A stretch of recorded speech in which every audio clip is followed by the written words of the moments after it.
ঢালিউড নায়িকা শবনম বুবলি বছরের শুরুতেই হাজির হলেন পিনিক নিয়ে। প্রকাশ পেল তার নতুন সিনেমা পিনিক সিনেমার প্রথম পোস্টার।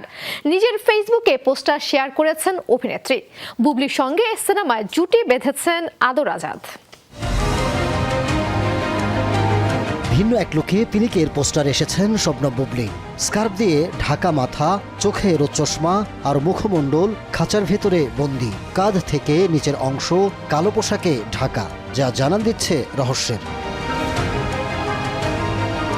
কক্সবাজার রামুর বিভিন্ন এলাকা ও এফডিসিতে হয়েছে সিনেমার শুটিং। পরিচালনা করেছেন জাহিদ জুয়েল। পিনিকে বুবলির বিপরীতে অভিনয় করেছেন আদর আজাদ।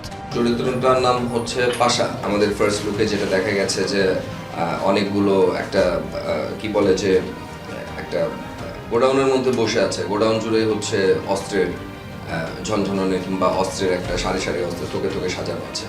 তো ওয়ান কাইন্ড অফ একটা গ্যাংস্টার বলতে পারেন। আরও অভিনয় করেছেন আলিরাজ, ফজলুর রহমান বাবু, জয়িতা মহলানবিশ, আজাদ আবুল কালাম, মোমেনা চৌধুরী, মাসুম বাশার, সৌম্য চৌধুরী, শরীফ সিরাজ, একে আজাদ সেতু, নাজরিন শবনম, নাফিস আহমেদ বিন্দু সহ অনেকেই। সিনেমাটি প্রযোজনা করেছে ইউরো বাংলা এন্টারটেনমেন্ট এবং সহ প্রযোজনা করেছেন অভিনয় শিল্পী শিমুল খান। সবকিছু ঠিক থাকলে আসছে রোজার ঈদে মুক্তি পাবে বুবলি আদরের cinema Pinik. Ahmed Taukir, showbiz tonight.